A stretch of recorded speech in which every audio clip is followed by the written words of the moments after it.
So hello, everyone. Welcome to the Politics of Library 6 Solidarity Speaker Series.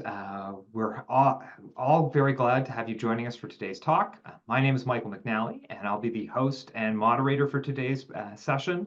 I will also be doing the technical troubleshooting, so I will at some point get my email into the chat there if you run into any challenges.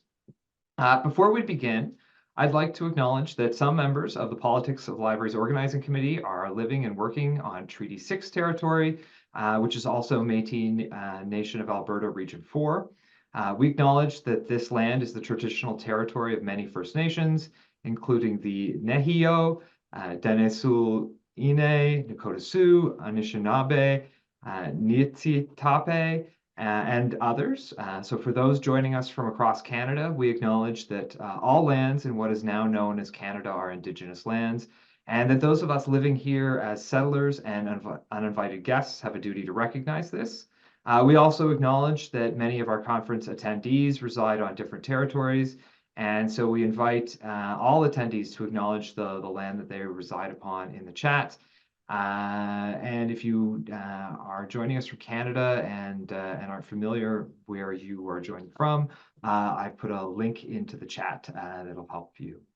I'll provide a brief introduction now to the speaker series. Politics of Libraries is an ongoing series organized by an interested group of voluntary librarians, information professionals, students, and academics.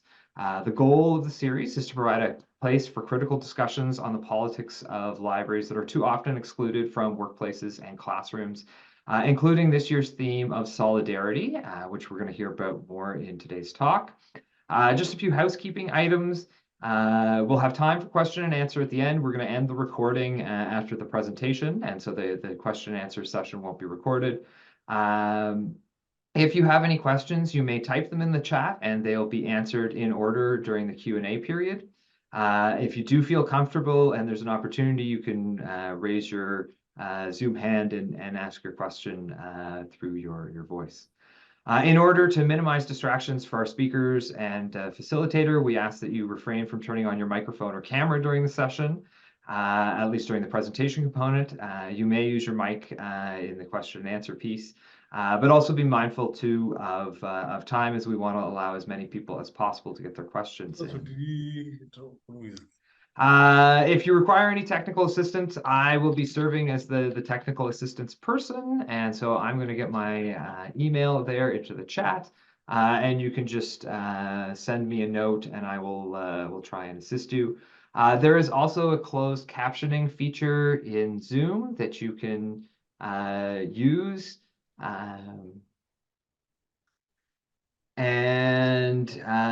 You should see that at the bottom of your screen if you want to turn that option on. So I'd now like to introduce today's speakers.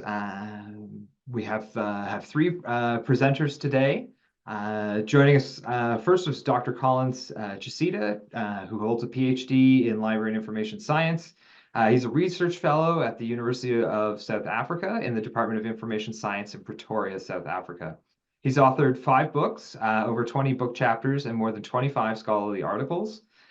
He is the legatee of the National Research Foundation of South Africa, rating for C2 rating for research excellence. And he has navigated the globe as a presenter and contributed to LIS through a variety of webinars. Dr. Chisida's colleagues include Dr. Oluwole Durodula, who was a research fellow at the Department of Information Science at the University of South Africa as well. He also holds a PhD in Library and Information Science from the University of Zululand in South Africa, which he obtained in 2016.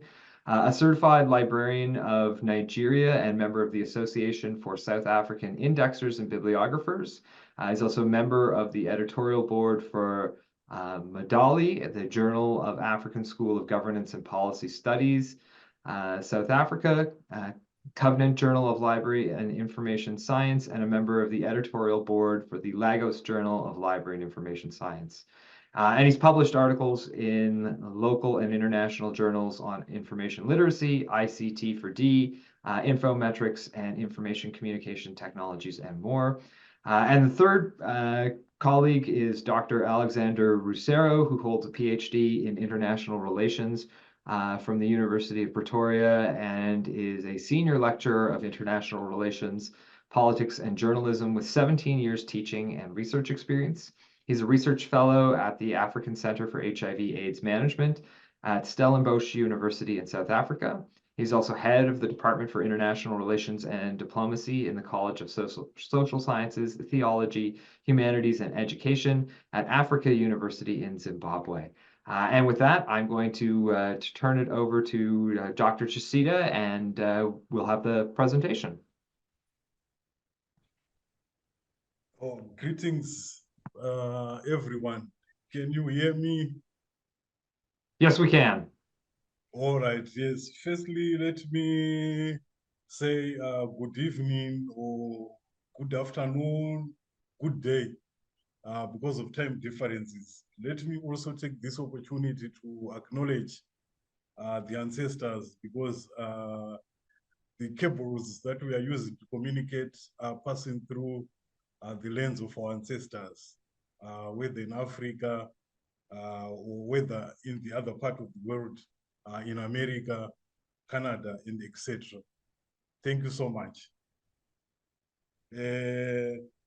Right, our topic is libraries and the surveillance economy, raising voices for action, which is also raising voices for knowledge action, or you can take it as raising concerns for, concern. Basically, my colleagues, I think I've seen Dr. Wole Olumide Dorodoro, who is also from the University of South Africa. And I'm also going to see whether Dr. Alexander Rusero comes in, but if he does not come in, it's okay. We'll just, yes, Dr. Rusero is here as well with us. So thanks a lot, colleagues, for being around this very momentous event here at the University of Alberta on libraries and the surveillance economy. Right, basically our topic, how we are going to tackle it is I'm going to cover a first part, then another part, Dr. Duru will come in. I will let you know, Michael, when Dr. Duru is going to come in. No, so first it's me, then Dr. Alexander Rusero. Then after Dr. Alexander Rusero, Dr. Wole Duru will cover the last part. So we have divided it into 3 parts, sort of like a dichotomy of 3, right? Basically, can you go to the first slide there? Right, we find ourselves in this, weird, wired world, the WWW, with the emergence of the internet, open linked data, or semantic web, social media. We have become netizens of the internet, and we have also been enabled to create these digital footprints on multitudes of platforms, especially for those who are technologically endowed and who are also technologically savvy. We find also that this development has also created another issue which is of great importance, which is digital surveillance and its models that track, packages, sells individual information in a manner that raises privacy, confidentiality, and ethical concerns. Even though also on the other hand, digital surveillance has its own advantages in terms of safety, among other things, and also creating opportunities for independent information practitioners to exploit the data that is generated for personal gain or for institutional gain. So the pervasive digital technologies has its merits and demerits, as this will be explored in the subsequent sections. And it is noteworthy that in 2017, The Economist in 19, sorry, issued had this issue on data as the new oil. I think we know that the subsequent modes of production have been fueled by various factors. For example, land, labor, capital, knowledge, data in the current dispensation. So data is now designated as the world's new oil because of its potential to drive development in the 21st century. And algorithmic capitalism and global inequality have become an altruism of the weird kind, as more and more of companies, thrive on this new economy. For example, with Google, Alphabet, Netflix, Tesla, Facebook, Meta, Airbnb, Amazon, etc., and more companies are jumping onto this new bandwagon fueled by data. Right, next. Yes. Right, so this is the article that the world's most valuable resources is now data. And data has become the new oil in the 21st century. In that scientific knowledge possesses a commodity quality because it can be accessed beyond peers and communities. I think in terms of the traditional model, we find that scientific knowledge was more of a preserve for peers. But due to the proliferation of digital technology, it has transcended the boundaries of peers into the global realm through the enabling factor of digital technologies. So the critical question there to ask is, do the digital netizens who generate data know of the fate of their data in this weird, wired world? And taking a closer scientific survey, you'll find that not many people are aware. Many have false consciousness of security measures that are assured or guaranteed to them that their data is safe. And this has resulted in a misuse of data by multinational companies, and this raises concerns relating to privacy and ethics. And also, we find that surveillance capitalism, I think capitalism is an ideology that creates private ownership of resources and private profiteering through various means, whether primitive accumulation or capitalist accumulation of capital. So datafication is the process in which more and more aspects of everyday life are captured as data, primarily through digital mediation of technologies. So that's the article that we cited there, acknowledgement to that's the Economist magazine. Right, next. And our research questions, which guides our research motives, are outlined there. What is data capitalism? How does data capitalism undermine privacy of internet users? What is the role of libraries in protecting the privacy of users in online communication? What recommendations can be made to protect internet users from data capitalism? Next. And our techniques there, we use an interpretivist paradigm because we are dealing with an issue that is also requires a qualitative approach, and also triangulating it through the use of literature review, and looking at the role of libraries in protecting the privacy of internet users in online communication, because we believe that libraries is hubs of knowledge and as oases of knowledge and as vanguards of community information services, as vanguards of intellectual freedom, bulwarks of international freedom. They cannot just remain aloof. They have to be seen to be doing something in as far as this phenomenon is concerned. Yes. Next. right? Our theoretical framework there, we're guided by two theories. The first one being that of Zuboff, who explored how Google turned the orthodox consumer into a new source of profit. For example, digital platforms like web, retail, e-commerce, business to business, business, commerce businesses, e-commerce, mobile, smart infrastructure platforms generate enormous amounts of detailed data about users. And this amount of data is continues on to increase. Right now, we are in zettabytes of information being generated on a day-to-day basis. And also this scenario is also linked to the information overload, right? So also talk of big data, which is similar categories of crude data, e.g. public and private data, data exhaust, community data, self-quantification.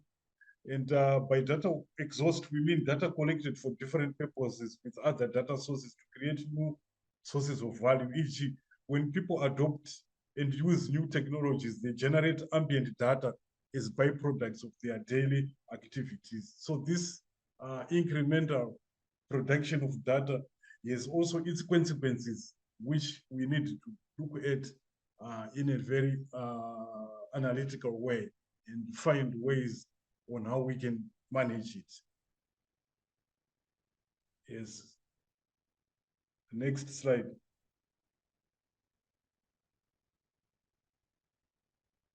McNally, yes. Then also have Lyon's 2007 comprehensive notion of surveillance, whereby the author looks at digital systems and how they provide impetus to data capitalism, surveillance economy at the expense of freedom, by identifying individuals by the quantum of information they provide.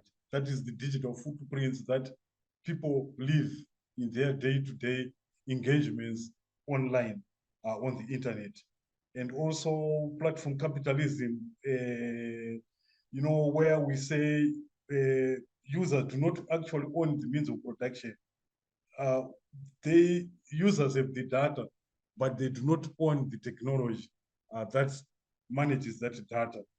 And those who generate data, we refer to them as now the modern cyber proletariats, because they do their work online and produce this data in multimedia format. And due to economics of scale, platform capitalism collects a massive data from users for monetization and improving their platforms. So it's sort of like a parasitic relationship rather than a parabiotic or symbiotic relationship. Next slide. Right, and it's evolution of this concept that we are X-raying is that we can trace it back to the 17th century, where mathematical methods were applied to social problems to gain a better understanding of the world around us. I think these were during the days of merchant capitalism, where companies, merchant capitalist companies and merchant capitalist or imperialist companies became more pronounced. For example, the Dutch East India Company, the British East India Company, the Portuguese East India Company, as they went on their voyages of discovery, which in Portuguese they call them Viagem ao Contra da Costa, or the voyages across the continent, which led to what they called discoveries, even though people question whether these were real discoveries, because they made these discoveries in places where there are already existing civilizations, as anywhere else, even in America, when Christopher Columbus did the same thing. So the Dutch East India Company used censuses to translate foreign cultural aspects into intelligible, quantifiable categories, useful for social control. I think social control you know it from sociology as a means that is aimed at ensuring a certain form of behavior, whether you do this informally or you do this informally. So technological and economic changes swept through the World Wide Web industry in the 1990s as companies shifted from primarily using internet for data collection storages to focusing more on technology and how technology could be used effectively to generate a new form of wealth in the form of data capitalism. So surveillance capitalism is the idea of a new subspecies of capitalism in which profits are derived by unilaterally surveillance and modifying human behavior through information and data manipulation. So we also have what we call communicative capitalism, where we pull technologies used to pull users into the circuit of exploitation through which we all become cybertarians, which is, derived from the proletariat, because we are talking also of labor, which is one of the key motifs of this webinar. Next. Right, those are the dynamics in data capitalism. We adapted this from Berlin, which is 2022 version, on the economical, like the profit aspects of it, the monetization, the commoditization, and also the social the dimension or dynamic where people, as gregarious animals, they have this drive to want to connect, to want to communicate, to want also to be part of a network, and also the technological dynamic where technology is always in an constant flux. And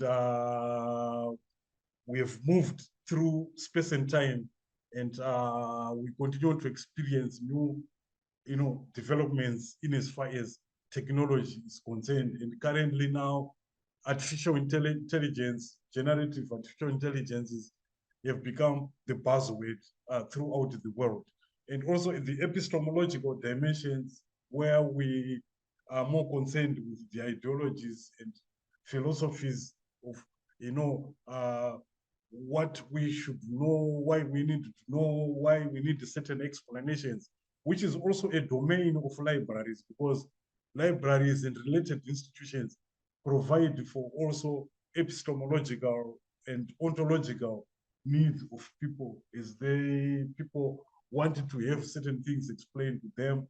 They want to broaden the creative corridors of their mental faculties through acquiring new knowledge. Next. Right, we find that throughout Africa, we could not really look at each and every country, but we mainly focused on the countries in which we as presenters, me, Dr. Rusero, Dr. Wole Olumide are coming from. For example, we said that in the epoch where personal information is progressively becoming more digitized and predisposed to unauthorized access, has triggered the need for vigorous data protection measures. For example, Nigeria, the Data Protection Act, which became law in 2023, and Cyber and Data Protection Act 2022 in Zimbabwe, Protection of Personal Information Act 2021, the Cyber Security and Cyber Crimes Act in Zambia 2021, in the Electronic Transactions in Cyber Security Acts. So all these legal frameworks are mainly meant to try to serve as a panacea to deal with the problems that emanate from digital data, and also some of the issues that we are dealing with currently, although they might not be, totally as effective, because information is a complex, dynamic phenomenon. Next slide. Right, I now hand over to my colleague, Dr. Alexander Rusero. I think he is here. He's muted. Dr. Rusero, can you take over from me? Okay, thank you, Prof. Chisita. Just a moment. Okay. Thanks for coming on board.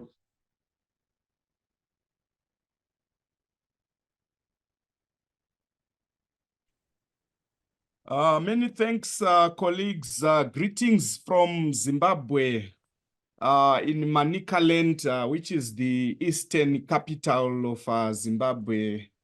Actually, where I am, it's some 5 kilometers from the border to Mozambique.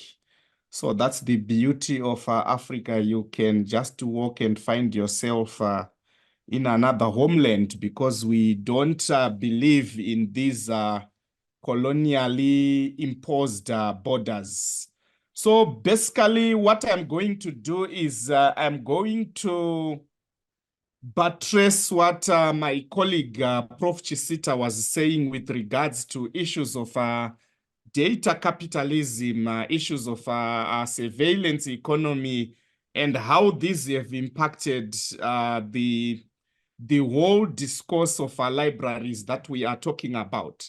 But it is important to realize that the key entry point or the key takeaway to understand why data is now a commodity, that is the datafication.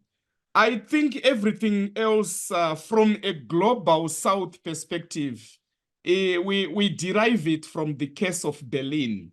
So in 1884 to 1885, there was the illegal Berlin Colonial Conference, where some 14 nefarious European states gathered and partitioned Africa the similar way we partition a birthday cake to say, this is your slice, this is your slice.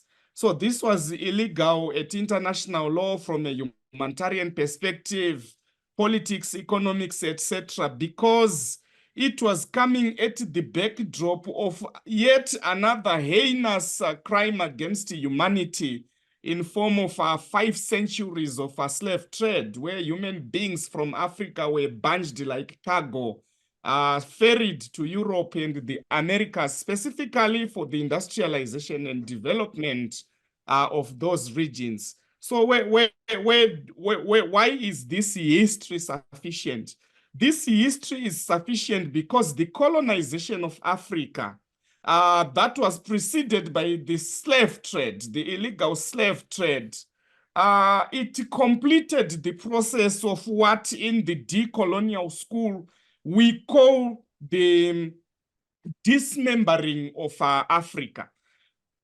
Where does the term dismembering emanate from? It emanates from the fact that there were pockets of resistance during slave trade in ships, etc. But those who resisted had their heads dismembered from their bodies, from their torsos, dumped into sea beds, into ocean beds, where their remains still lie up to this day.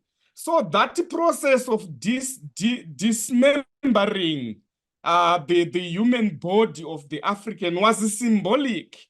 It was symbolic of the entire dismembering of Africa from a social, political, economic, technological, social, cultural infrastructure from Africa, from people. That complete separation, up to now, there has not been an attempt to remember Africa. In similar ways, there was never an attempt to remember those heads that were separated from their bodies. So if you are to understand capitalism and how it works that way, the key argument we sustain is that colonialism is not over, but it's all over. So when colonialism is all over, there is no way the repository of knowledge in form of the library is going to be spared, precisely because the library is the first defense line.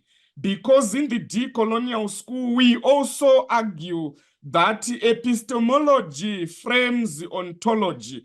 In other words, the knowledge that we have determines the reality perceptions that we derive from society. So in the Global South, what we call libraries are in their true sense libraries, which are to undergo a process of being true libraries, because the knowledge that we keep there, the data repositories that are there are entirely un-African, but are kept there for the specific preservation of Europe and the Americas, and daily reminder that Africans do not produce knowledge. They are just hunters and gatherers of knowledge, which must either be validated or verified or actually endorsed by the global north.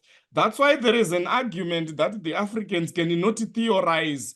They can only apply theories that have been crafted not from their indigenes. So when you are understanding colonialism in this regard, we are saying the process of colonization, that physical process where people traveled from Europe, settled in Africa, dispossessed indigenous ancestors from their land.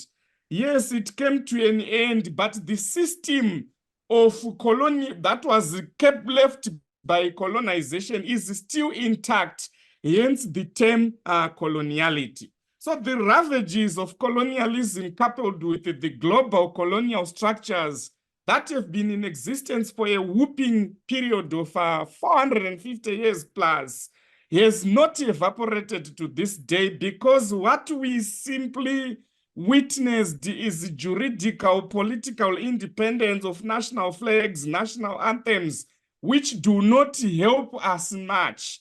So we are calling for the entire decolonization if we are to witness a win-win scenario where Africa's libraries become true libraries and become outposts of useful African epistemologies originated in Africa, used by Africans, and for the specific emancipation of the African continent. Next slide, please.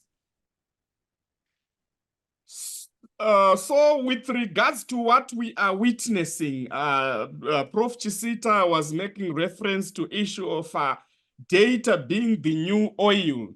It's simply an extended frontier of what Kwame Nkrumah as early as the 1960s had actually characterized as neocolonialism, which he argued was actually the last stage of imperialism. So neocolonialism is sustained in our current libraries through the language that our libraries use, through the culture that our libraries preserve, and through the political philosophy. So the orientation of what a library is in Africa, it is supposed to be a repository of Eurocentric data. Anything outside that is questioned and hardly find itself even to the shelves or to the repositories of libraries. Next slide. So we are living in a paradoxical world where the global south in general and Africa in particular, we are being sold a dummy. We are being lied to that artificial intelligence is the in thing and we must embrace it. Yet there is nothing that artificial intelligence is going to do in Africa, which the first industrial revolution, the second, the third, and now the fourth have failed to do. There are seemingly underlying circumstances in Africa which we ought to solve first. You cannot talk of artificial intelligence in a continent that is reeling and choking under the ravages of climate change, which has also affected generalization of energy, which has affected the extrapolation of our own natural resources. So artificial intelligence is the new illegal Berlin Colonial Conference that is coming in a subtle way, because for the first time, we are seeing an emphasis being placed more on robots than human beings. We are seeing a scenario where robots are learning and human beings are not. We are seeing an invisible pyramid that now exists, where there is the Euro Global North on the first ebb of the ladder, then there are machines, then the Africans whose humanity is still being questioned. They are placed somewhere downtrodden under. So this is happening to the extent that robots, you agree with me, colleagues, they are even questioning our humanity. So you want to log in on your computer. A computer is asking me to prove whether I am human. So a robot is questioning my humanity. A robot wants me to prove that I am not a robot. And a computer is instructing you, can you click traffic lights? Can you trick staircases? And in all these circumstances, it's simply a demonstration that artificial intelligence, it actually promotes what we call the coloniality of data. Please, next slide. So we have one of the global, one of our own celebrated scholars from the Global South, hailing from the University of South Africa, by the name Professor Evaristo Benyera. He came out with a seminal text on the Fourth Industrial Revolution and the recolonization of Africa, where he is arguing that there are new forms of humanity that now exist, and these humanities occupy positions above the formerly colonized people on the ontological hierarchy, the scenario that I have just described. So it is in Benyera's argument that we concur with, that the Fourth Industrial Revolution that puts premise on issues of data must not be misconstrued as Africa's moment to develop, that is catch up with the developed world. It is not true. It is not going to happen. And this is also going to negatively affect our libraries, which in a sense are supposed to be knowledge repositories, epistemological outposts of data, because it is going to further the bottleneck system of haves and have-nots with regards to access, with regards to ownership, with regards to dissemination, sharing, and cross-sharing of data. So the global power institutions, such as ideologies and all the knowledges that is taught in preschools, schools, and universities, shall continue to keep Africa in the same conditions, so that those that have been benefiting from Africa in the erstwhile era will continue to benefit now and in the future, courtesy of the new subtle forms of coloniality in the form of artificial intelligence. Next slide, please. So if we are to contextualize this buzzword, coloniality of data, we are simply making reference to the asymmetrical power relations resultant from the use, but more importantly, the abuse of data generated from various online platforms. So in this context of coloniality of data, data is weaponized and used to initiate, maintain, routinize, and normalize asymmetrical power relations between the former colonizers. I have put former in quotes because they are still colonizers, and their agents, and the former colonized, which in a sense are still pretty much colonial states. So as a nefarious malpractice, coloniality of data involves the broader data economy's constituent sectors, such as, but not limited to, aspects of data mining. Next slide. So having said this, because I am now about to hand over to Dr.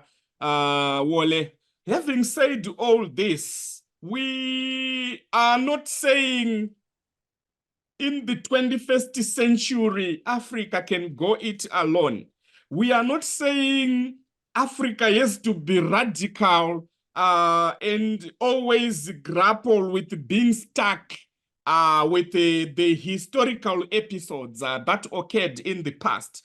But as we deliberate these discourses, it is critical to always understand the reality of asymmetrical relations that exist between the global north and the global south, a tiny state like Zimbabwe or South Africa, for example, and a mighty state like Canada. We are not at par.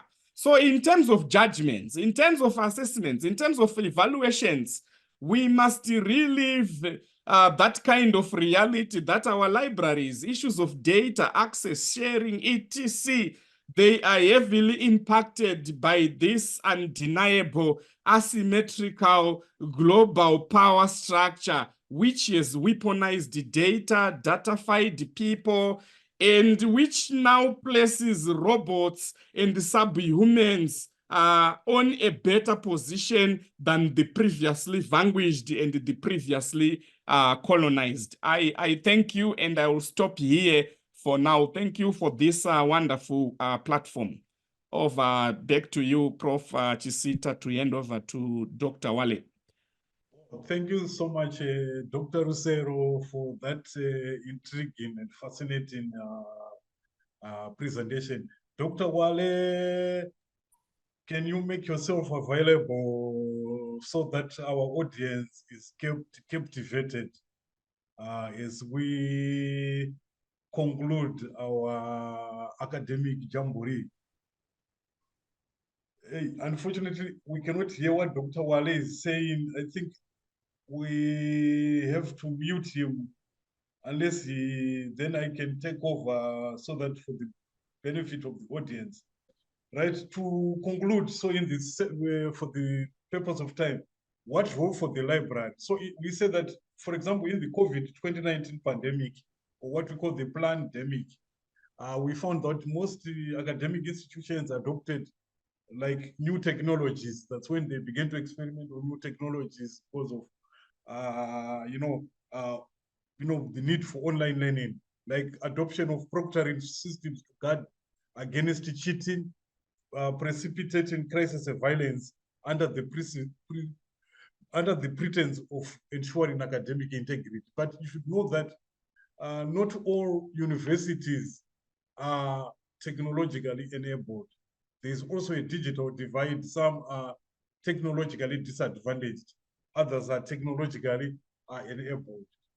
And also we find that this algorithmic proctoring became popular too in online testing to monitor and prevent cheating, especially those technology endowed universities that have got all the resources. And information professionals as stakeholders of the infosphere. The infosphere is very important because it is underpins all the other spheres, the hydrosphere, the biosphere, stratosphere, etc.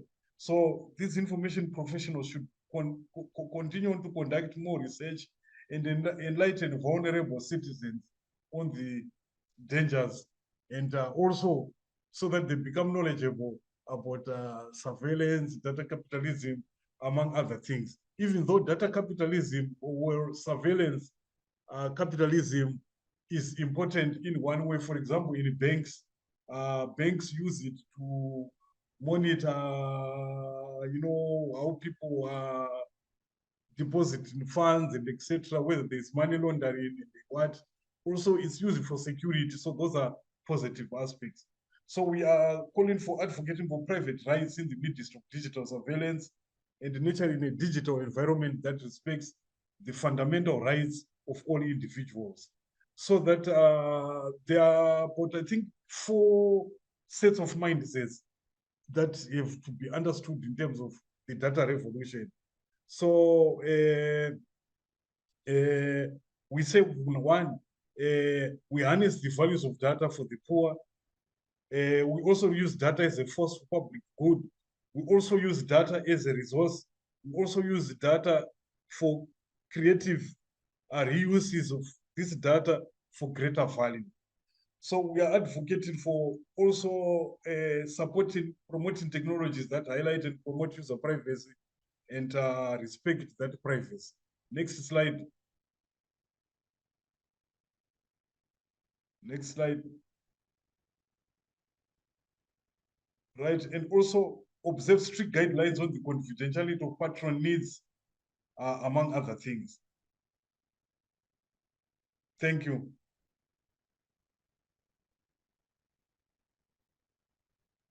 Thank you very much, Dr. Chasita, Dr. Rosero, and Dr. Woollett. That was an excellent talk, and I think one that provides a lot of potential connections and avenues to a lot of the discussion here in Canada as well, especially around not only surveillance and data capitalism, but also issues of colonialism. So we now have time for some questions. If you like, you can either raise your Zoom hand, or